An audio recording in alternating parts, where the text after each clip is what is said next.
मध्ये आपले स्वागत. या कार्यक्रमाचे प्रस्तुत करता मातोश्री भेळ, सोबतच hotel Vitthal Kamat in association with Vaishali caterers and decorators को powered by Yog Pranvidya centre आणि सोबतच क्योंकि सास भी कभी बहुती सोमवार ते शनिवार पाहायला विसरू नका, फक्त स्टार प्लस वरती रात्री 10:30 वाजता. आज आपल्या सोबत आलेले आहेत संतोष कांबळे सर.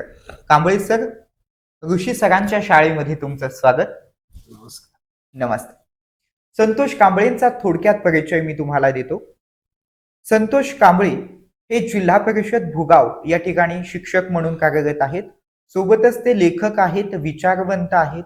देशाला त्यांनी पायलट नावाचा एक शैक्षणिक प्रोजेक्ट त्यांनी महाराष्ट्रातून सादर करून दिल्ली दरबारपर्यंत पोहोचवलाय आणि याच्या माध्यमातून त्यांचा तो प्रोजेक्ट दिल्लीला नंबर 1 चा ठरलेला आहे. सोबतच ते व्यंकटेश चॅरिटेबल ट्रस्टचे अध्यक्ष आहेत. इंडियाज स्टेजर खजाना नावाचं त्यांचं स्पीकिंग इंग्लिशचं हे एक पुस्तक आहे आणि जे आता जागतिक पातळीवरती देखील नंबर 1 चं ठरत आहे. संतोषजी, तुमचं खूप खूप अभिनंदन आणि स्वागत तुमचं पुन्हा एकदा. तुमचं पुस्तक दिल्लीमध्ये गेलेलं आहे. दिल्लीत सोबतच त्या पुस्तकाची चर्चा ही महाराष्ट्रभर आहे. कसं वाटतंय तुम्हाला? सगळ्यात आधी आमच्या शो मध्ये येऊन तुम्ही कधी आम्हाला बघितलं होतं का टीव्हीवरती किंवा काय? नमस्ते सर. नमस्ते. संपूर्ण भारत देशाच्या वतीनं मी आपलं अभिनंदन करू इच्छितो हे पुस्तक देऊन. कारण आपल्या भारत न्यूज चॅनलनं या कार्यक्रमाची दखल घेतली आणि या ठिकाणी मला आमंत्रित केलं, त्याबद्दल मी हे पुस्तक आपणास भेट देऊन थँक्यू. मी आपलं स्वागत करतो. थँक्यू संतोषजी. धन्यवाद संतोषजी. आपण या ठिकाणी पुस्तक दिलं त्याबद्दल धन्यवाद. Thank you sir.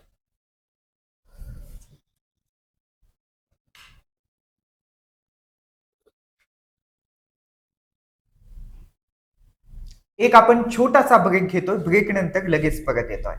काही सेकंदाचा ब्रेक. कुठे जाऊ नका, पाहत राहा फक्त Bharat news Marathi HD. Red label natural care आता फक्त 60 रुपयांमध्ये. रेड लेबल नॅचरल केअर आता फक्त 60 रुपयांमध्ये. कुठनं आणायचं एवढं पैसे? काही कळणं झालंय. काय झालं? काय नाही, मी बघतो. हिनं कुठनं पाठवलं पैसे? आपली काळजी घेणारा हक्काचा माणूस आहे की आपल्या पाठीशी. गेले कित्येक महिने दर महिन्याला न चुकता मदत पाठवतोय की. असा पाठीराखा असताना मी कशाला कुठे जाऊ? इथेच तर आहे माझा लाडका भाऊ. लाडक्या भावाला मत धनुष्यबाणाला. काय ग सकू, छान चाललाय ग लेकीचा अभ्यास. शिकून मोठं करायचं आहे तिला. थोडा वेळ द्यावा लागेलच ना तिच्यासाठी. 1500 रुपयात काय होते म्हणतात आजकाल लोक. पण माझ्या भावानं अगदी आमच्या मनातलं ओळखलंय बघ. आता 2 घरी कमी जाते कामाला, तो वेळ माझ्या लेकीला देते बघ. माझ्या भावाच्या मदतीनं मी माझ्या लेकीला मिळते, हे काय कमी आहे हो?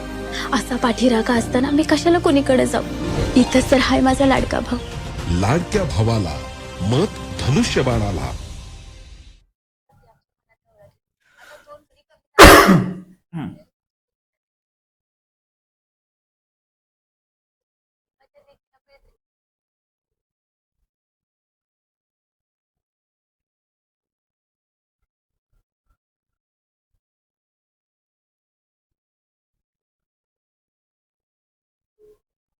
विश्रांतीनंतर तुमचं पुन्हा एकदा स्वागत.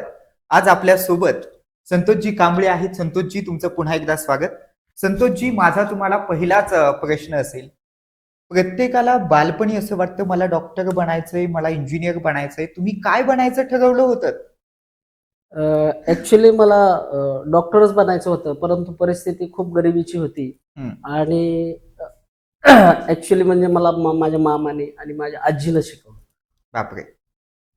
आजीकडे शिकायला होतो. आजी हे अंगठे बहादूरच, पण शिक्षणाविषयी आजीला खूप असं प्रेम होतं.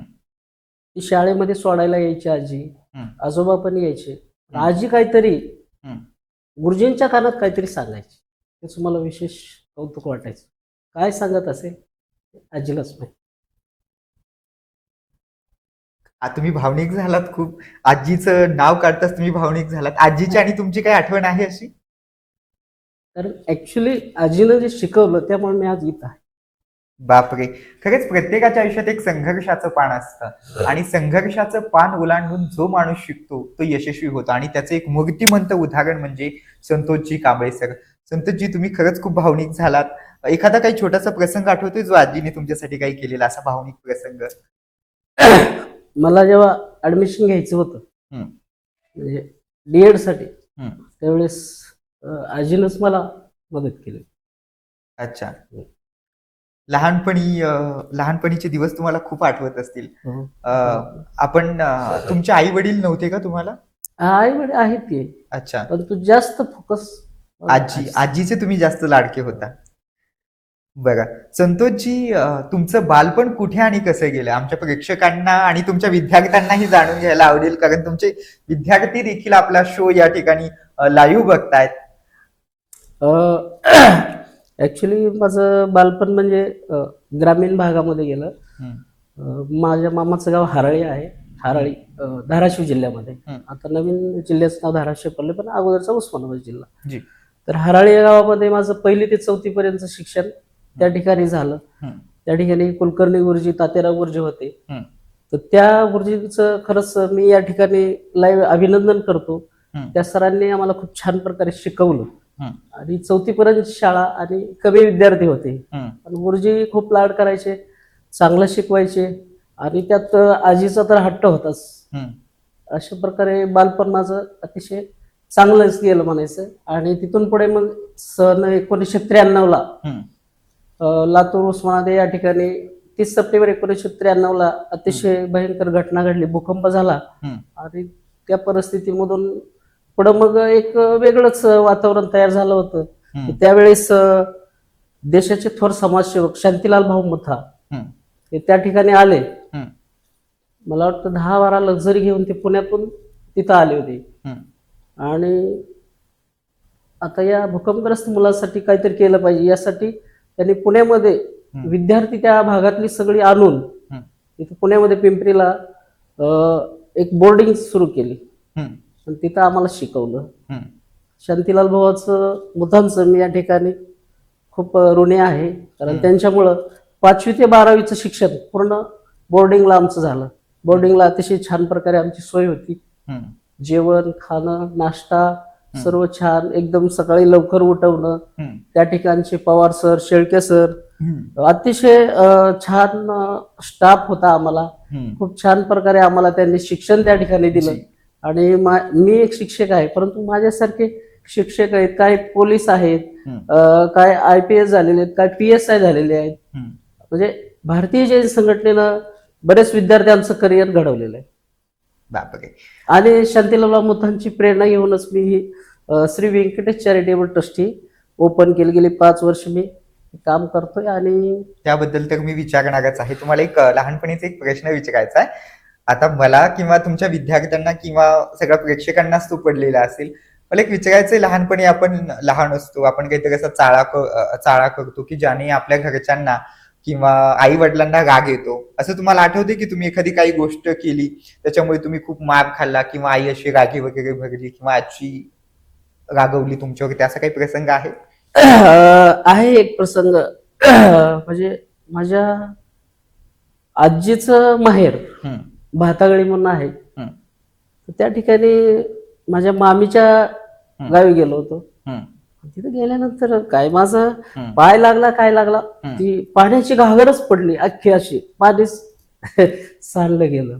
मग आजी थोडीशी रागवली, सर म्हणून मला असं थोडं ढकलून दिलं. तेवढा एक प्रसंग मला अजून जास्त आठवतो भातागळी गावामध्ये. मास्तरांनी शाळेत वगैरे हाणलं होतं का नाही तुम्हाला कधी? हो, हल्लेलं आहे ना. आजीचा आणि आमच्या पूर्ण कुटुंबाचा गुरुजींवर विश्वास होता. फक्त म्हणे, गुरुजी फक्त या पोराला शिकवा, कारण बघा संतोषजी, एक छोटीशी विश्रांती घेतोय, कमर्शियल ब्रेक नंतर लगेच परत येतोय. रेड लेबल नॅचरल केअर आता फक्त 60 रुपयांमध्ये. रेड लेबल नॅचरल केअर आता फक्त 60 रुपयांमध्ये. रेड लेबल नॅचरल केअर कुठं आता आणायचं एवढं पैसे काही कळणं झालंय. काय झालं हो? काय नाही, मी बघतो.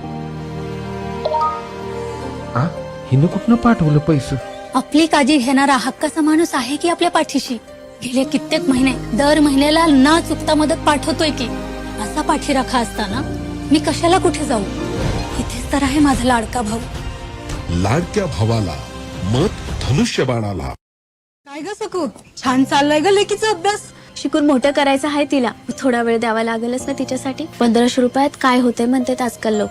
पण माझ्या भावानं अगदी आमच्या मनातलं ओळखलंय बघ. आता 2 घरी कमी जाते कामाला, आणि तो वेळ माझ्या लेकीला देते बघ. माझ्या भावाच्या मदतीनं मी माझ्या लेकीला मिळते, हे काय कमी आहे हो? असा पाठीराखा असताना मी कशाला कोणीकडे जाऊ? इथंच तर हाय माझा लाडका भाऊ. लाडक्या भावाला मत धनुष्यबाणाला.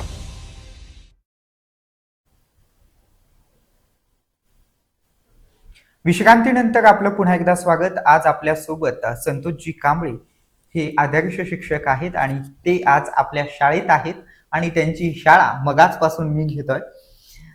संतोषजी पुन्हा एकदा स्वागत आहे तुमचं. संतोषजी, तुम्ही जे काही पुस्तक लिहिलं इंडियाज टिझर खजाना, तर हे पुस्तक तुम्हाला ही कल्पना सुचली कशी नेमकी? ऍक्च्युली काय झालं, मध्यंतरी 2022 मध्ये एक घटना घडली हम्म, आणि त्या मॅच मधून मला 90 दिवस आउट व्हावं लागलं. हम्म, 90 दिवस म्हणजे एक सस्पेन्शन पिरियड होता. ती एक घटना घडली होती हम्म, आणि तितक्याच ताकदीनं मी, जसं झोपाळा जेवढा मागे जातो तेवढाच त्याच ताकदीनं तो पुढे येऊ शकतो. हम्म, हे एक डोक्यात आलं हम्म. आणि बऱ्याच दिवसापासून इच्छा होती की जसं डॉक्टर बाबासाहेब आंबेडकरांनी या देशाला संविधान दिलं, हम्म, आपण काहीतरी द्यायलाच पाहिजे. विद्यार्थ्यांसाठी काय देऊ आपण? हम्म, कुठल्या गोष्टीमध्ये आपला देश एज्युकेशन मध्ये बॅकफुटला चाललाय? हम्म, तर ही गोष्ट माझ्या मनाला सतत खटकत होती हम्म, आणि त्यातून मग हे खजाना नावाचं बुक हम्म, लिहावं की जेणेकरून सर्व विद्यार्थी हम्म, इंग्रजीत बोलायला शिकावेत. हम्म. हा एक उद्देश म्हणून हे जगातील सर्व विद्यार्थ्यांसाठी एक पुस्तक मी लिहिलं आणि या पुस्तकाचा वापर आता मुळशी तालुक्यामध्ये माझ्या शाळेमध्ये सर्व शिक्षक करतायत. विद्यार्थ्यांमध्ये चांगले रिझल्ट दिसत आहेत, या गोष्टी घडतायत. पेरेंट्स खुश आहेत, पालक, शिक्षक, आणि शिक्षकांना सुद्धा मी थोडं अपील केलं होतं हम्म. आणि त्यांना फ्री बुक पण मी डिस्ट्रीब्यूट केलेले आहेत. तसे पुरावे तुम्ही बघू शकता, इथं आहे समोर निश्चितच. दिसत आहेत. निश्चितच. संतोषजी, तुम्हाला आणखीन एक विचारायचं आहे. आता बघा, तुमच्या मुळशी तालुक्यात आणखीन एक शिक्षक आहेत, काय शिंदे मॅडम काय त्यांचं नाव मला पवार माहित नाही. मॅडम. हा हो, तर त्या काय करतात की युट्यूबला त्याला व्हिडिओ टाकत राहतात. म्हणजे शिक्षकाने शिकवायचं काम सोडून युट्यूबवरती दिवसभर व्हिडिओज बनवत राहायचे आणि छोटस आपलं फक्त दाखवायचं. काय म्हणजे हे, याच्याशी तुम्ही सहमत आहात का? हे कितपत करणं योग्य आहे?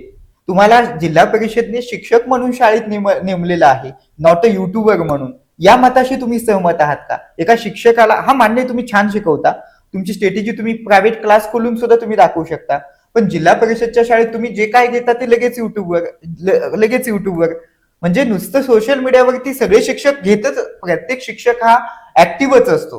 जिल्हा परिषदचा असा कुठलाही शिक्षक नाहीये की जो ऍक्टिव्ह नाहीये, पण त्या मॅडम सारखं युट्यूबला टाकतात. म्हणजे काय हे प्रकार? तुम्हाला या मताशी तुम्ही सहमत आहात का?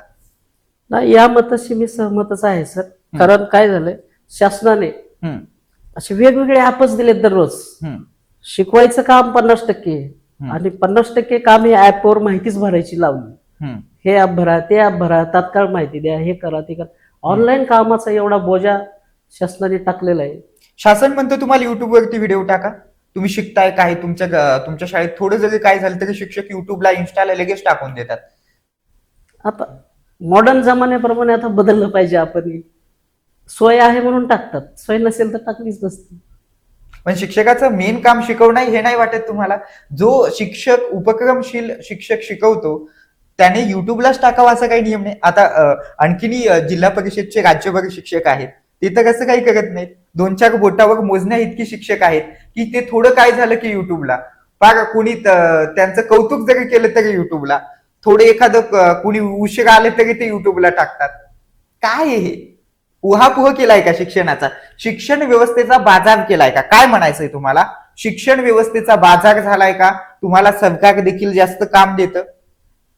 तो एकच झाला प्रश्न काय? थोडस तसंच वाटायला लागलं, कारण शिक्षकांवरती आता खूप अन्याय सरकारच आणि सुप्रीम कोर्टानेच निर्णय असा दिलाय हम्म. की टीएटी परीक्षा लागली, 2 वर्षात जर टीएटी परीक्षा पास नाही झालं हम्म. तर डायरेक्ट सेवा समाप्ती. हा केवढा मोठा अन्याय आहे. घटनेच्या कलम 49-21 नुसार हम्म. हा भंग आहे. शिक्षकांवरती लाखो शिक्षकांचे संसार उद्ध्वस्त होणार आहे त्या गोष्टीमुळे. हम्म.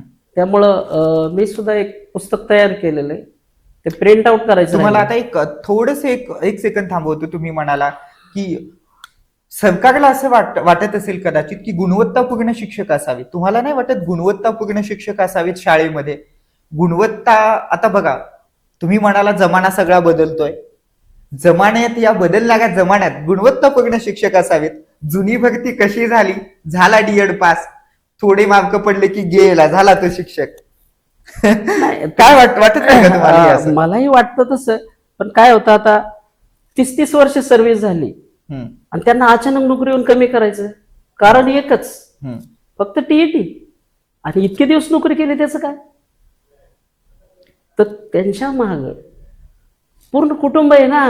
आज लाखो शिक्षक टीईटीच्या नावाखाली जर पास होत नाहीत म्हणून घरी बसवलं, एवढं किती प्रपंच उद्ध्वस्त होणार, हा विचार करावा लागेल. शिक्षकांकडे मला काय म्हणायचंय, शिक्षकांकडे जर टॅलेंट आहे, ते हुशार आहेत, त्यांना 30 वर्ष शिकवण्याचा अनुभव आहे, तर ते टीईटी का पास होत नाहीत? शासनाच्या या निर्णयाला ते सामोरे का जात नाहीत? ज्यांच्याकडे गुणवत्ता आहे ते टीईटी पास होणार की नाही? होणार, 100% होणार. मग टीईटी तुमच्यात धमक नाही, माझं असं म्हणणं, तुमच्यात धमक नाही तर तुम्ही टीईटी पास होऊ शकत नाहीत ना. तुमच्याकडे गुणवत्ताच नाही, तुम्ही कसं काय टीईटी पास होणार? नाही, टीईटी पास होऊन दाखवतील, माझा शिक्षकांवर पूर्ण विश्वास आहे. हो. होऊनही दाखवणार. पण तुम्ही 2च वर्षात आणि 2च परीक्षात तुम्ही झालं पाहिजे, हा अट्टास नको. किंवा 10 संधी तर द्यायलाच पाहिजे. 10 संधी बघा, पूर्ण शिक्षक पास होऊन दाखव. शिक्षक विद्यार्थ्यांना शिकवतात. विद्यार्थ्यांना 1 वर्षाचा पिरियड असतो, 2 महिन्याचा पिरियड असतो, त्यानंतर त्यांची घटक चाचणी असते, 6माही असते, द्वितीय सत्र असते. विद्यार्थ्यांना जसं शिक्षक म्हणजे वेळ देतो सरकार किंवा जिल्हा परिषद किंवा शिक्षक, तसं शिक्षकांना पण वेळ नकोय का? काय म्हणायचंय तुम्हाला? वेळ पण दिला पाहिजे आणि ट्रेनिंग पण दिलं पाहिजे, तिला एक पर्याय काढला पाहिजे. हम्म. 2च परीक्षात पास व्हा हे शक्य नाहीये. 10 संधी तर किमान शासनानं दिल्या पाहिजेत. मोदी सरकारनं विद्यार्थ्यांना, मोदी सरकार असेल, आपले देवाभाऊ असतील, त्यांचा असा मानस आहे की विद्यार्थ्यांना गुणवत्तापूर्ण शिक्षण भेटलं पाहिजे. मग तुम्हाला नाही वाटत ज्यांची उगाच असं खोकड भरती झाली आहे ते यामधून बाहेर जावेत, असं नाही वाटत? नाही. गुणवत्तापूर्ण शिक्षक राहणं गरजेचं आहे गुणवत्तापूर्ण ना? शिक्षण मिळावं यासाठी हम्म. पूर्ण टीम वर्क असतं शाळेमध्ये. एखाद्या टीचरला एखादी गोष्ट नाही जमत, पण बाकीचे इतर लोक ते कव्हर करतात. आता ऑनलाईनचं मला काम जास्त जमत नाही, हम्म. पण बाकीचे टीचर मला कॉप करून घेतात. आता मी आज इथं आहे, हम्म. माझ्या शाळेमध्ये माझं जे काम आहे हम्म. ते टापोटाप पूर्ण झालेलं असतं. हा एक विश्वास असतो.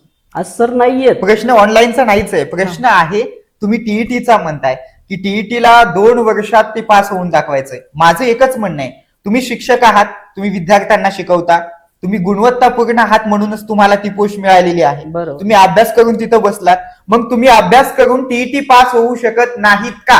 काय म्हणणं आहे तुमचं? TET तुम्हाला सरकारवरती तुम्ही एवढं ठोसाने बोलताय, सरकारला तुम्ही धारेवरती धरताय की आमची टीईटी पास नाही झाले तरी तुम्ही आम्हाला शाळेत ठेवा, आम्हाला हे करा. मग तुम्ही जर एवढं बोलताय संधी तर जास्त मग दिल्या पाहिजे. नाही, तर मला सांगा, मग तुम्ही शिक्षक आहात ना, मग तुम्हाला टीईटी पास व्हायला हरकत काय? तुम्ही विद्यार्थ्यांना शिकवता, तुम्ही पास होऊ शकत नाहीत का? माझं म्हणणं असं आहे, टीईटीला, मला एक सांगा, टीईटीचा अभ्यासक्रम संधी शालेय जास्त द्या. अभ्यासक्रमाबरोबरच आहे की नाही? शालेय अभ्यासक्रमाचाच अभ्यासक्रम टीईटीला आहे. थोडासा टफ आहे, पण तो टफ अभ्यास करण्यासाठी वेळ पण दिला पाहिजे ना.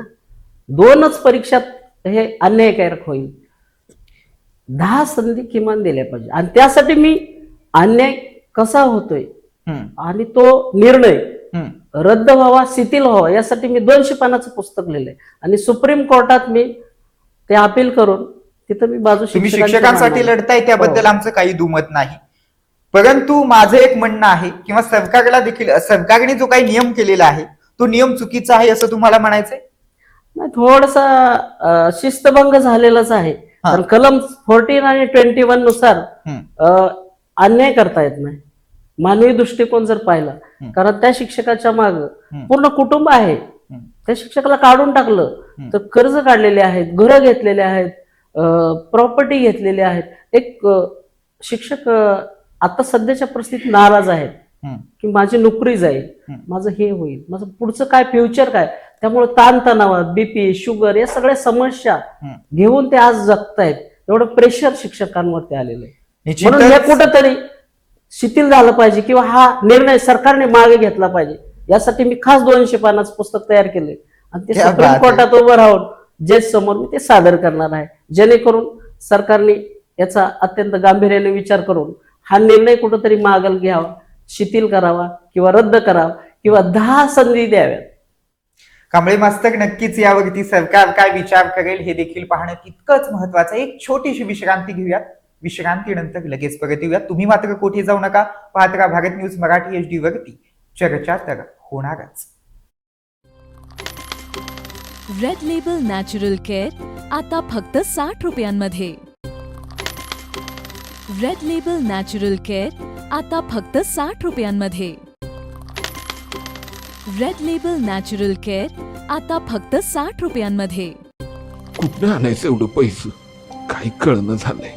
काय झालं? काय नाही, मी बघतो. आ, हिनं कुठनं पाठवलं पैसे? आपली काळजी घेणारा हक्काचा माणूस आहे की आपल्या पाठीशी. गेले कित्येक महिने दर महिन्याला न चुकता मदत पाठवतोय की. असा पाठीराखा असताना मी कशाला कुठे जाऊ. इथेच तर आहे माझा लाडका भाऊ. लाडक्या भावाला मत धनुष्यबाणाला. काय ग सकू, छान चाललाय ग लेकीचा अभ्यास. शिकून मोठं करायचं आहे तिला. थोडा वेळ द्यावा लागेलच ना तिच्यासाठी. 1500 रुपयात काय होते म्हणतात आजकाल लोक. पण माझ्या भावानं अगदी आमच्या मनातलं ओळखलंय बघ. आता 2 घरी कमी जाते कामाला आणि तो वेळ माझ्या लेकीला देते बघ. माझ्या भावाच्या मदतीनं मी माझ्या लेकीला मिळते. हे काय कमी आहे हो. असा पाठीराखा असताना मी कशाला कोणीकडे जाऊ. इथंच तर हाय माझा लाडका भाऊ. लाडक्या भावाला मत धनुष्यबाणाला. रेड लेबल नॅचरल केअर आता फक्त 60 रुपयांमध्ये. रेड लेबल नॅचरल केअर आता फक्त 60 रुपयांमध्ये. रेड लेबल नॅचरल केअर आता फक्त 60 रुपयांमध्ये. रेड लेबल नॅचरल केअर कुठनं आणायचं एवढं पैसे, काही कळणं झालंय. काय झालं? काय नाही, मी बघतो. आ, हिनं कुठनं पाठवलं पैसे? आपली काळजी घेणारा हक्काचा माणूस आहे की आपल्या पाठीशी. गेले कित्येक महिने दर महिन्याला न चुकता मदत पाठवतोय की. असा पाठीराखा असताना मी कशाला कुठे जाऊ. इथेच तर आहे माझा लाडका भाऊ. लाडक्या भावाला मत धनुष्यबाणाला. काय ग सकू, छान चाललाय ग लेकीचा अभ्यास. शिकून मोठं करायचं आहे तिला. थोडा वेळ द्यावा लागेलच ना तिच्यासाठी. 1500 रुपयात काय होते म्हणतात आजकाल लोक. पण माझ्या भावानं अगदी आमच्या मनातलं ओळखलंय बघ. आता 2 घरी कमी जाते कामाला आणि तो वेळ माझ्या लेकीला देते बघ. माझ्या भावाच्या मदतीनं मी माझ्या लेकीला मिळते. हे काय कमी आहे हो. असा पाठीराखा असताना मी कशाला कोणीकडे जाऊ. इथंच तर हाय माझा लाडका भाऊ. लाडक्या भावाला मत धनुष्यबाणाला. कुठनं आणायचं एवढं पैसे, काही कळणं झालंय. काय झालं? काय नाही, मी बघतो. आ, हिनं कुठनं पाठवलं पैसे? आपली काळजी घेणारा हक्काचा माणूस आहे की आपल्या पाठीशी. गेले कित्येक महिने दर महिन्याला न चुकता मदत पाठवतोय की. असा पाठीराखा असताना मी कशाला कुठे जाऊ. इथेच तर आहे माझा लाडका भाऊ. लाडक्या भावाला मत धनुष्यबाणाला.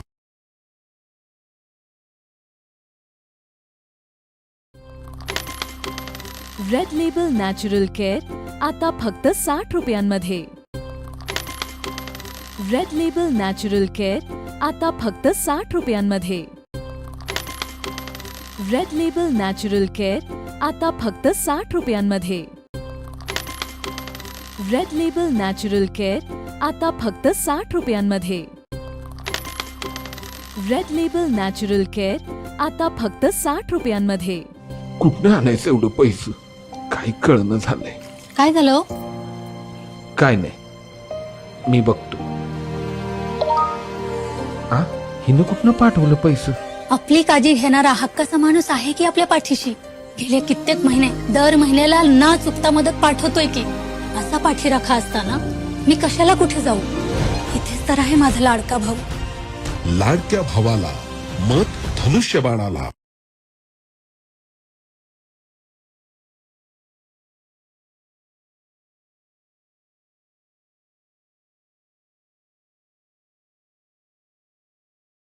काय ग सकू, छान चाललाय ग लेकीचा अभ्यास.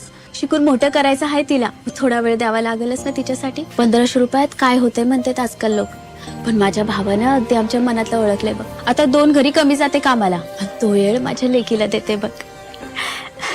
माझ्या भावाच्या मदतीनं मी माझ्या लेकीला मिळते, हे काही कमी आहे हो?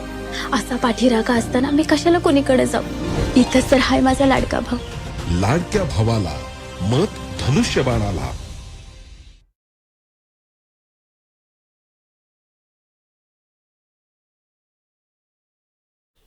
विश्रांतीनंतर आपल्या सगळ्याचं स्वागत. आज आपल्या सोबत संतोष कांबळे सर आहेत, ज्यांचं पुस्तक देशात नंबर 1 आहे. संतोषजी, तुमचं विश्रांतीनंतर पुन्हा एकदा स्वागत. नमस्ते संतोषजी. तुमचा उपक्रम दिल्लीमध्ये तुम्ही सादर केलात, तर हे सगळं कशामुळे शक्य झालं आणि तुम्हाला कोणी संधी दिली? ऍक्च्युली दिल्ली सरकारने एक पत्र पाठवलं हम्म. देशातल्या सगळ्या शिक्षणाधिकाऱ्यांना, हम्म. आणि शिक्षणाधिकाऱ्यांनी आमच्या बीओला पत्र पाठवलं. हम्म. म्हणजे सगळ्याच बीओला, हम्म. तालुका लेवलच्या बीओना पत्र पाठवलं हम्म. आणि विचारलं की तुमच्या शाळेमध्ये असं काही नवीन उपक्रम चालू आहे का, हम्म. किंवा राबवताय का, किंवा कुठल्या गोष्टी चांगल्या चालू आहेत, एखादा नवीन उपक्रम असेल तर तुम्ही 3000 शब्दामध्ये तुमच्या शाळेची यशगाथा सादर करा आणि त्याचा आम्ही राष्ट्रीय स्तरावर दखल घेऊया, हम्म. असं पत्र शिक्षणाधिकारी संजय नायकडे साहेब, पुणे जिल्हा परिषदचे, त्यांचं पत्र आमच्या कात्रेला मॅडम, गट शिक्षणाधिकारी मुळशी यांना ते आलं. आणि आमचे केंद्र प्रमुख सुनील वालेकर सर, आमचे मुख्याध्यापक गायकवाड सर, PM श्री शाळेचे भोगावचे, तर त्यांच्या सूचनेनुसार मी हे जो आपण राबवतोय प्रोजेक्ट तो दिल्लीला मेल केला. आणि दिल्लीवरून शबाना मॅडमचा गुड न्यूज आले की सर तुमची एंट्री दिल्ली दरबारी झालेली आहे आणि तुमच्या उपक्रमाची दखल घेतलेली आहे.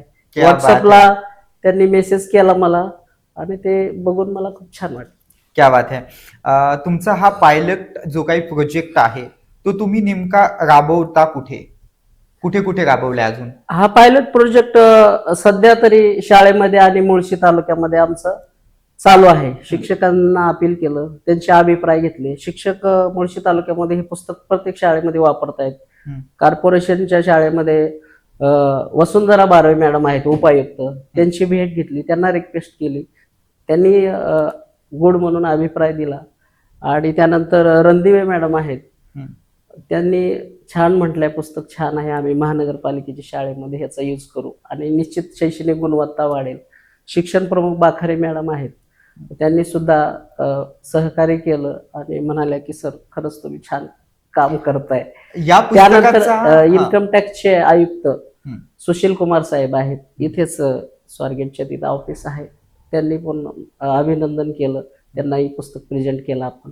त्यानंतर वाघमोडे साहेब आहेत आयुक्त, चॅरिटी कमिशनर, तर त्यांनी सुद्धा अभिनंदन वगैरे केले आणि छान म्हणाले दिल्ली सरकारला. निश्चितच. या पुस्तकाचा फायदा काय आहे विद्यार्थ्यांना? या पुस्तकाचा फायदा असा आहे की विद्यार्थी कॉन्फिडेंटली बोलू शकतात. अच्छा. आणि त्याचे रिझल्ट चांगले वर्गामध्ये आहेत. आणि तुम्हाला मी व्हिडिओ दिलेलाच आहे, त्याच्यामध्ये विद्यार्थी कसे बोलतायत बघा, की या बुकमुळे आम्हाला आत्मविश्वास आला, आम्ही इंग्रजीमध्ये बोलायला शिकलो, म्हणजे स्वतः विद्यार्थी कबूल करतायत. त्यामुळे हे सक्सेस पुस्तक आहे. आणि आता मुळशी तालुका झाला, पूर्ण पुणे जिल्हा, आणि हळूहळू देशभर हे वेगवेगळ्या भाषेमध्ये करून पुढं रन होऊ शकतं. कांबळे सर, एक छोटीशी विश्रांती घेतोय. ब्रेकसाठी तुम्ही कुठेही जाऊ नका, पाहत राहा मातोश्री भेळ प्रस्तुत. चर्चा तर होणारच आजची ऋषीशी लागच. रेड लेबल नॅचरल केअर आता फक्त 60 रुपयांमध्ये. रेड लेबल नॅचरल केअर आता फक्त 60 रुपयांमध्ये.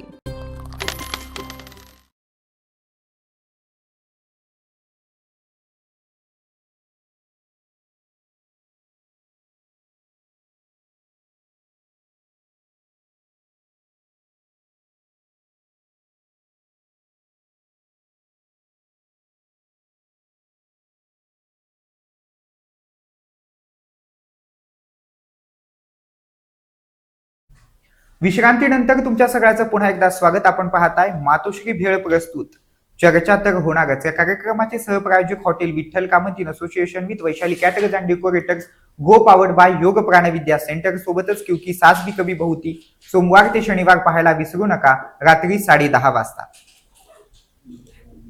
चला, आज आपल्यासोबत संतोष मास्तर आहेत. मास्तर, या शो मध्ये तुम्ही मगाचपासून आहात, हो सर. कसं वाटतंय आज? तुम्ही पहिल्यांदा टीव्ही वरती आहात, तुम्हाला लाखो लोक बघतायत, आज YouTube वरती पण लोक बघतायत. खरंच मी खूप हॅपी आहे. हा. कारण तुम्ही दिल्लीवरून आलात, तुम्हाला कुठून खबर लागली माहिती नाही, पण माझ्यासाठी खास तुम्ही दिल्लीवरून आलात आणि काल मला 10 मिनिट वेळ देऊन माझ्याशी बातचीत केला, तर आज स्टुडिओमध्ये लाईव्हला बोलवलं, त्याबद्दल मी पूर्ण महाराष्ट्राच्या वतीनं तुमचं या अगोदर अभिनंदन तुम्ही मला बघितलं होतं का? करतो. या अगोदर तुम्हाला मी टीव्ही वरती पाहिलं होतं, असेच प्रोग्राम्स वगैरे घेताना 1-2 वेळा पाहिलेलं. अच्छा, तुमचा हा जो काही उपक्रम आहे तो किती शिक्षकांना आवडला? माझा हा उपक्रम पूर्ण पुणे जिल्ह्यातील शिक्षकांना आवडलेला आहे. ज्यांना ज्यांना माहिती मिळाली त्यांनी सर्वांनी यस, डन, ओके, छान म्हणून मला अभिप्राय व्हॉट्सअपला दिलेला आहे.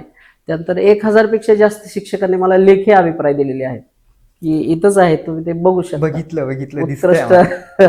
आहेत, पुस्तक छान आहे आणि विद्यार्थ्यामध्ये बदल घडतायत. आता माझे मित्र परमेश्वर जाधव म्हणून आहेत लवळे शाळेला, सरांचा मला कालच फोन आला होता की सर, मी इकडं राज्यस्तरीय खो खो खेळण्यासाठी आलेलो आहे साताऱ्याला आणि तुमचं छान काम चाललंय, चलू द्या, आणि एक तुम्हाला महत्वाची बातमी सांगायची. मला सर काय झालं, काय सांगा. तर आमच्या शाळेतला एक की जो मागं पडलेला विद्यार्थी आहे, गतिमंद आहे, मतिमंद आहे, तो आता इंग्लिश बोलायला लागला या पुस्तकामुळे. क्या बात है यार. तर ही आनंदाची बातमी ऐकून म्हणजे मला आनंद वाटला की ज्या मुलाला मराठी जास्त अजून जमत नाही व्यवस्थित, तो मुलं इंग्लिश बोलतोय सरांसोबत, ही एक गोष्ट चांगली मला वाटली सरांची. क्या बात है. विद्यार्थ्यांनी हा उपक्रम स्वीकारलाय का? काय म्हणले सर? विद्यार्थ्यांनी हा हो उपक्रम हो, स्वीकारलाय का? विद्यार्थ्याने स्वतः हा उपक्रम स्वीकारलेला आहे. कारण प्रत्येक वेळेस मी काय करायचं, शिकवायचं, फळ्यावर लिहून द्यायचं, पण विद्यार्थी काय करायचे, काय लिहायचे, काय कंटाळा करायचे. म्हणजे हो, इकडं पाठ फिरवली, हा झालं, ओके ओके, असं करायचे. आता मला असं नंतर वाटतं, लक्षात यायचं की आपण त्यांना डायरेक्ट आता पुस्तकच तयार करून दिलं पाहिजे, जेणेकरून ते वही हरवणार नाही किंवा काय लिहायचं राहणार नाही. पुस्तक असलं म्हणजे फक्त पान नंबर सांगायचं की या पानावरती हे पान नंबर 10 उघडा आणि तुम्ही ते त्याच्यावरचे 10 प्रश्न लिहून काढा, एवढं कांबळे सांगितलं. मास्तर, आता मी तुमची शाळा घेणार आहे. तुम्ही मास्तर आहात, परंतु RJ ऋषी शेलार जो त्याच्या शो मध्ये येतो, तो त्याची शाळा घेत असतो आणि तुमची शाळा आता मी घेणार आहे. मला सांगा, हा उपक्रम पुणे जिल्ह्यात तुम्हाला राबवायचा आहे, ओके? हो सर. असं तुम्ही माइंड सेट करून ठेवा. तर पुणे जिल्ह्यात किती तालुके आहेत मला आधी सांगा. तसं पाहिलं तर पुणे जिल्ह्यामध्ये सर 14 तालुके आहेत. नावं मी त्यांची? नाव सांगतो: भोर, वेल्हे, इंदापूर, दौंड, बारामती, शिरूर, पुरंदर, हवेली, खेड, मावळ, मुळशी, जुन्नर आणि आंबेगाव आणि पुणे शहर, बापरे. असे 14 तालुके आहेत. आणि तुम्ही प्रश्न विचारला की या सगळ्या ठिकाणी राबवायचं, तर कसं राबवता येईल? माझं पुस्तक रेडी आहे, मी साहेबांची परमिशन घेईल, साहेबांनी परमिशन दिली तर हे पुस्तक मी प्रत्येक शाळेमध्ये प्रत्येक विद्यार्थ्याला देऊ शकतो आणि निश्चितच हा जो उपक्रम आहे तो सक्सेस होऊ शकतो. याची खजाना हे पुस्तक प्रत्येक विद्यार्थ्याला दिलं तर मुलं कॉन्फिडेंटली खरंच इंग्रजी बोलायला शिकतील का? 100%, 1,00,000% सर.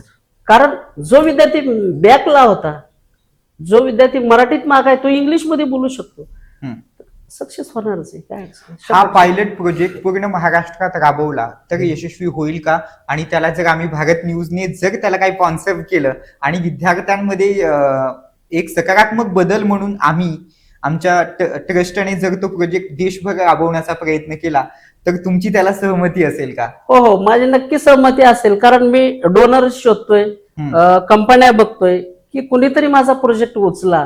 कारण बॅकफुटला या बाबतीत देश गेलेला आहे. 95% देशाला सांगतो, देशातल्या सर्व नागरिकांना या ठिकाणी आपल्या शोच्या माध्यमातून सांगतो की हा जो काही प्रोजेक्ट आहे, हा प्रोजेक्ट मी स्वतः भारत न्यूजचा संपादक म्हणून टोटली भारतभर राबवण्याचा प्रयत्न करणार आहे आणि भारत न्यूज नेटवर्कला या संदर्भात पत्रव्यवहार करणार आहे. सोबतच हा प्रोजेक्ट आमच्या आईसाहेब ज्या कर्जत जामखेड मतदारसंघातील कुंबळी गणातून उभे आहेत, त्या कुंबळी गणातील प्रत्येक शाळेमध्ये हा प्रोजेक्ट आपण राबवणार आहोत, ज्याचा फायदा संपूर्ण विद्यार्थ्यांना होईल. सर, मला तुम्हाला विचारायचंय, महाराष्ट्रात आता किती जिल्हे आहेत? तुम्ही शिक्षक आहात, शिक्षकाला माहित पाहिजे, तुमची परीक्षा चालू आहे. महाराष्ट्रामध्ये सर 36 जिल्हे आहेत आणि मला भूगोल शिकवायला आवडतो. कारण मी कुठल्याही वर्गात जरी गेलो, कुठल्याही वर्गात किंवा कुठल्याही शाळेत सहज जरी गेलो. आपण भूगोलकडे नंतर बोलूया. महाराष्ट्रात जिल्हे किती आहेत? हा, 36 जिल्हे आहेत सर महाराष्ट्रामध्ये. काय नाव आहे? 36 जिल्ह्यांची मी नाव सांगतो. पालघर, मुंबई शहर, सिंधुदुर्ग, रायगड, मुंबई उपनगर, ठाणे, रत्नागिरी, अहमदनगर, जळगाव, नाशिक, धुळे, नंदुरबार, औरंगाबाद, आता संभाजीनगर नाव झालेलं आहे, परभणी, हिंगोली, लातूर, बीड, जालना, उस्मानाबाद, नांदेड, नागपूर, वर्धा, चंद्रपूर, गोंदिया, भंडारा, गडचिरोली, अमरावती, यवतमाळ, अकोला, बुलढाणा, वाशिम, सातारा, सांगली, कोल्हापूर, सोलापूर आणि पुणे असे 36 जिल्हे आहेत.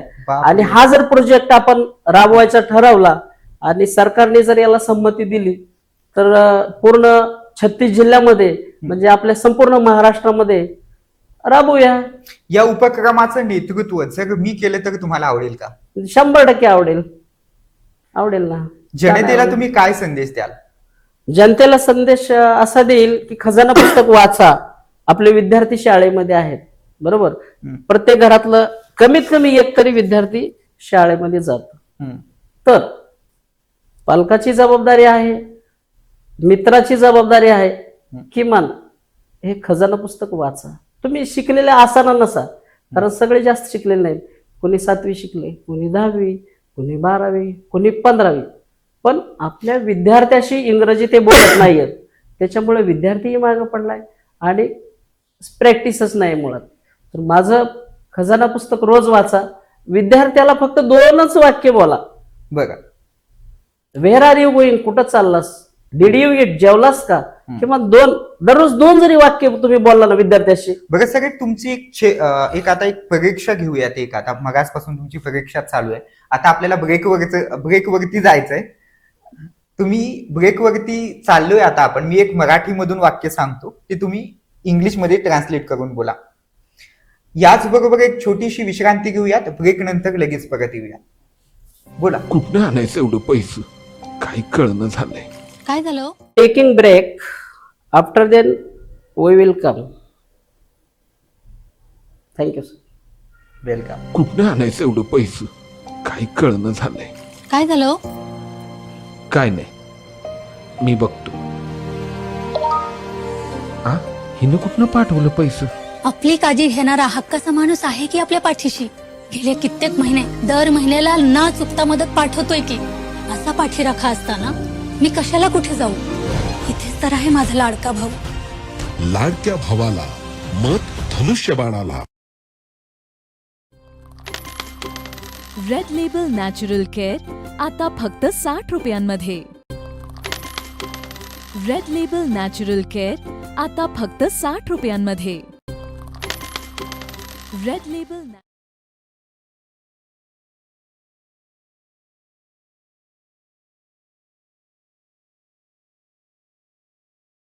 काय ग सकू, छान चाललाय ग लेकीचा अभ्यास. शिकून मोठं करायचं आहे तिला. थोडा वेळ द्यावा लागेलच ना तिच्यासाठी. 1500 रुपयात काय होते म्हणतात आजकाल लोक. पण माझ्या भावानं अगदी आमच्या मनातलं ओळखलंय बघ. आता 2 घरी कमी जाते कामाला, तो वेळ माझ्या लेकीला देते बघ. माझ्या भावाच्या मदतीनं मी माझ्या लेकीला मिळते. हे काय कमी आहे हो? असा पाठीराखा असताना मी कशाला कोणीकडे जाऊ? इथंच तर हाय माझा लाडका भाऊ. लाडक्या भावाला मत धनुष्यबाणाला.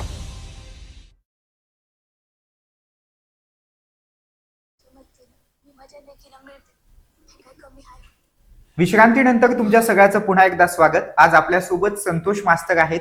संतोषजी, पुन्हा एकदा तुमचं स्वागत. आता आपण शेवटच्या वळणावरती आलोय. तुम्हाला काही प्रश्न विचारणार आहे मी. कोणकोणती तुम्ही पुस्तकं आजपर्यंत लिहिलेली आहेत?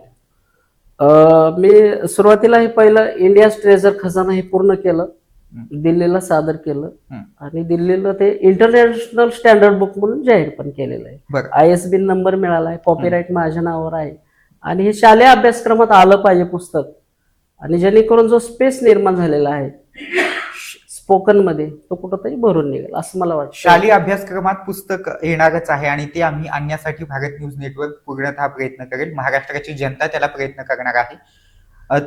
तुमची आणखीन काही पुस्तकं आहेत जी तुम्ही लिहिलेली आहेत? हो, दुसरं माझं खजाना पार्ट 2 तयार आहे. हो. त्याचं आता प्रिंटिंगला गेलेलं आहे. ते पण मी गव्हर्नमेंटला सादर करणार आहे. त्यानंतर तुम्ही मराठीचे शिक्षक आहात. एखादी मराठीची सुंदर कविता आठवते का तुमच्या वेळेची किंवा आताची? तुम्हाला कधी कुठली एखादी नाही, तुमची आता- कवियत्री कुठले तुमच्या आवडीचे? तुमच्या आवडीचा कवी कोण मराठीतला? मराठीतला माझा आवडीचा कवी शिखा वर्मा, की ज्यांनी जे आता 6वीच्या वर्गाला जे कविता आहे ती खूप छान आहे. थोडी प्रेझेंट कराल? प्रेझेंट शिखा वर्माची कविता, एक मिनिट, माझं लक्ष थोडस इकडे गेलं. हा. म्हणजे मला ऍक्च्युली तुम्ही शाळेत असताना तुम्हाला कुठला कवी आवडायचा किंवा कुठला लेखक आवडायचा? शांत शेळके. शांताबाईंची एखादी कविता आहे आठवती? नाही आठवत पण आवडायचे त्या. शांताबाईंची एक कविता असायची बघा. शांताबाई आपल्या कवितेत म्हणायच्या, असेन मी नसेन मी, असेन मी नसेन मी, तरी दिसेल गीत हे फुला फुलात येथल्या, उद्या असेल गीत हे फुला फुलात येथल्या, उद्या असेल गीत हे. आपण असू किंवा नसू, परंतु आपण जे काही केलेलं काम आहे ते निश्चितच या ठिकाणी असणार आहे. आणि म्हणून आपण नेहमी काम करत राहा, जनतेशी या समाजाशी प्रामाणिक राहा, नक्कीच ते आपली दखल घेतील. तुम्हाला एक विचारायचंय, तुमच्या आवडीचा अभिनेता कोणता? अमिताभ बच्चन. का आवडतात? ते कोण बनेगा करोडपती त्याच्यामुळे आवडतात. हा, करोड. बघा, आवडता टीव्ही शो कोणता? कोण बनेगा करोडपती. कोण बनेगा करोडपती. आवडती अभिनेत्री कुठली? माधुरी दीक्षित. दगदग गर्ल. तुमची मिसेस बघते या? बरं, नवीन अभिनेत्यांमध्ये कोण आवडतं? नवीन आता ऍक्च्युली मला वेळ नाही ते जास्त बघण्याचं. फिल्मी ह्याचं. नागराज दादा मुंजळे वगैरे आहेत, म्हणजे आता डायरेक्टर म्हणून latest, आवडतात. बघा, तुम्हाला एक सायरामध्ये. विचारायचंय, आवडता राजकारणी कोण? आवडता राजकारणी तसे मला सर्वच चांगले वाटतात. पण एक, आता मी तुम्हाला ऑप्शन देतो. महाराष्ट्राचे मुख्यमंत्री म्हणून तुम्हाला कोण आवडतं? महाराष्ट्राचे मुख्यमंत्री म्हणून तुम्हाला कोण आवडतं? ऑप्शन आहेत, 1 Uddhav Thackeray, option number 2 Eknath Shinde, option number 3 देवेंद्रजी फडणवीस. नाही, सर्वजण चांगले आहेत, प्रत्येकाची एक पर्सनॅलिटी निवडा चांगली त्यातला. आहेत. नाही, एकाला निवडता येत नाही मला, कारण सर्वांचं कार्य मी पाहिलेलं, सर्वांचं चांगलं आहे. बघा त्यामुळे सर्वांना मी समान पॉईंट देईन. बघा, तुम्हाला आणखीन एक महत्वाचा प्रश्न, पंतप्रधान म्हणून तुम्हाला भारतामध्ये कोण बसायला आवडेल? कोण आवडेल? नरेंद्र मोदीजी चांगलं काम करतायत. बघा, नरेंद्र मोदी असतीलच पंतप्रधान, पण भविष्यात कधी कधी ते नसतील. म्हणजे पुढे तर ते पाय उतार होतीलच. त्यांच्यानंतर, मोदींच्या नंतर कधीतरी सत्ता बदल होईलच, किंवा सत्ता बदल झाली जरी नसली तरी पण नितीन गडकरी की देवेंद्र फडणवीस या दोघांमध्ये तुम्हाला पंतप्रधान म्हणून बघायला कोण आवडेल? दोघे झाले तर नाही, चांगले. दोन्ही पैकी नितीन गडकरी की देवेंद्र फडणवीस? दोघेही चांगले आहेत, माझं नितीन म्हणणं गडकरी आहे. की देवेंद्र नाही, फडणवीस? दोघेही चांगले आहेत, कुणी येऊ द्या. दोन्ही एकाच पक्षाचे आहेत, पण मी विचारतो देवेंद्र फडणवीस की नितीन गडकरी? दोघेही चांगले आहेत, कारण गडकरी साहेबांचं काम छान आहे, रस्ते वगैरे त्यांचं. असं नाही वाटत तुम्हाला की फडणवीस यंग आहेत आणि फडणवीसांनी महाराष्ट्रामध्ये एवढी सत्ता आणली जे की गडकरींना जमलं नाही? नाही, असं तसं नाही वाटत? नाहीये, तसं काहीच वाटत नाही मला. दोघेही छान नेते आहेत, कुणीही आलं तरी छान कामच होणार. पण असं नाही वाटत, एक तरुण तडफदार नेतृत्व असतं, म्हणजे असं तरुण माणूस असतो. आपल्याकडे कसं आहे माहितीये का, परदेश में युवा सरकार चलाते हैं और बूढ़ों को पेंशन देते, मगर हमारे भारत में ऐसा नहीं. हमारे भारत में बूढ़े सरकार चलाते हैं और युवाओं को पेंशन देते. या धरती बेसवरती फडणवीस पंतप्रधान म्हणून तुम्हाला बघायला आवडतील का नाही? गडकरी की नक्कीच आवडते. ठीक आहे. फडणवीस? तुमचा जास्त आग्रह आहे तर आवडणार आहे सर, आणि चांगलेच आहे, त्यात काही विशेष नाही. नाही, काही प्रेक्षक मला म्हणतील तुम्ही त्यांना फडणवीस उत्तर द्यायला हे करताय, नाही, कबूल नाही, तसं करताय किंवा नाहीये. त्यांच्याकडून बोलून घेताय, तर नाही. तसं नाहीये. फडणवीस साहेब चांगलेच आहेत. हम्म. आणि मी परंतु त्यांचं- सध्या भाजपमध्ये दोनच चेहरे पंतप्रधान म्हणून बघितले जातात, एक म्हणजे गडकरी आणि एक म्हणजे देवेंद्र फडणवीस. तुम्हाला एक आणखीन एक प्रश्न विचारतो, शेवटचाच हा प्रश्न आहे. हो सर. आता तुम्ही शिक्षक आहात, भविष्यात तुम्ही मोठ्या पदावरती जाणार, तुमचं पुस्तक हे आता फार राष्ट्रपतींपर्यंत पोहोचलेलं आहे, या सगळ्या गोष्टी राष्ट्रपतींपर्यंत गेलेल्या आहेत, दिल्ली दरबारी तुमची दखल घेतलेली आहे. बालभारतीच्या अभ्यासक्रमाच्या मंडळात तुम्हाला येण्याची संधी मिळाली तर तुमच्या काय भावना असतील, तुम्हाला आवडेल का? हो, मला नक्कीच आवडेल, कारण पुस्तकं लिहिणं माझी आवडच आहे. हम्म. आणि आता हे इंग्लिशचं जे पुस्तक आहे स्पीकिंगचं, हम्म. पहिलीसाठी वेगळं, दुसरीसाठी वेगळं, असं 12वी पर्यंतची पुस्तकं मला जर वेळ मिळाला, जसं वेळ मिळेल जॉब करून, सर्व्हिस करून, म्हणजे ते तयार करून द्यायला तयारच आहे. विद्यार्थ्यांच्या बालभारतीचं पाठीवरचं कामच. ओझं, तुम्हाला महत्वाचा प्रश्न आहे, विद्यार्थ्यांच्या पाठीवरचं ओझं तुम्ही कमी करणार का? हो, करणार की, कारण दररोजच सगळीच पुस्तकं वह्या आणायच्या नाहीत. एका दिवशी एकच विषय, एकच पुस्तक आणि एकच वही जर आणली तर ती अगदी व्यवस्थित घेता येऊ शकते. क्या बात आहे. मास्तरांच्या प्रश्नाकडे मला वाटतं भारत सरकारनं, महाराष्ट्र शैक्षणिक मंडळानं या ठिकाणी लक्ष द्यावं. सगळ्याच तुम्ही या ठिकाणी आलात, आमच्याशी दिलखुलासपणे तुम्ही बातचीत केली, त्याबद्दल मनापासून मी तुमचे आभार या ठिकाणी मानतो आणि तुम्हाला पुढील वाटचालीसाठी शुभेच्छा देतो. नक्कीच तुम्ही महाराष्ट्र शिक्षण मंडळाच्या याच्यावरती तुम्ही बसावं, विराजमान व्हावं असं आम्हाला मनोमन वाटतं आणि तुमचा प्रोजेक्ट देखील आम्ही महाराष्ट्रभर नाही तर भारतभर राबवण्याचा आम्ही प्रयत्न करत आहोत. आमचा भारत न्यूज नेटवर्क हा खूप मोठा चॅनल आहे, 24 वाहिन्या आहेत आमच्या, आणि त्याच्या माध्यमातून आम्ही प्रत्येक देशाच्या जनतेपर्यंत कनेक्टेड राहणार आहोत. यासह इथेच थांबतोय. तुम्ही मात्र कुठे जाऊ नका, पाहत राहा भारत न्यूज मराठी HD वरती. चर्चा तर होणारच. अगदी काही वेळाचा आपण ब्रेक घेतोय आणि लगेच आपल्यासोबत उद्योजक येणार आहेत, ज्यांनी मातोश्री भेळ हा जो काही ब्रँड आहे, जो संपूर्ण महाराष्ट्रभर पोहोचवला आणि स्वतःच एक वेगळं असं स्थान निर्माण केलंय, ते आपल्या स्टुडिओमध्ये येऊन बसलेले आहेत. ब्रेक झाला की लगेच ते या ठिकाणी मुलाखतीसाठी येतील. तुम्ही मात्र कुठे जाऊ नका, पाहत राहा भारत न्यूज मराठी HD. काही क्षणांची विश्रांती.